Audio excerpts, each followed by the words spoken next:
देखिए, कॉमर्स के स्टूडेंट को, अकाउंट के स्टूडेंट को कई बार एक कंफ्यूजन होता है कि एसेट और एक्सपेंडिचर में क्या डिफरेंस है। टेक्निकल डिफरेंस तो जो है सो है बुकिश लैंग्वेज में। मैं आपको इजीएस्ट समझने वाला डिफरेंस बताता हूं। देखिए, ध्यान से सुनिएगा दो लाइन में। जब पैसा जाता है जाने के लिए और कभी ना लौटकर आने के लिए तो वह एक्सपेंडिचर है। जब पैसा जाता है जाने के लिए और कभी ना लौट कर आने के लिए तो एक्सपेंडिचर है। जैसे सैलरी, आपने पैसा दे दिया, अब वो पैसा कभी लौट करके नहीं आएगा, एक्सपेंडिचर है। टेलीफोन का बिल, इलेक्ट्रिसिटी का बिल, रेंट आपने पे कर दिया, पैसा चला गया, कभी लौट करके नहीं आएगा, वो एक्सपेंडिचर है। और जब पैसा जाता तो है ना जाने के लिए और कभी ना कभी लौटकर आने के लिए तो वह एसेट है।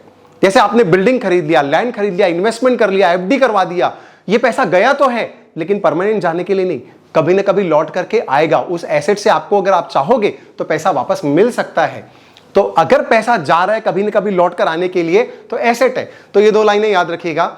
जब पैसा जाता है जाने के लिए, कभी ना लौट कर आने के लिए तो एक्सपेंडिचर, और जब पैसा जाता है ना जाने के लिए, कभी ना कभी लौट कर आने के लिए तो वो हो गया एसेट।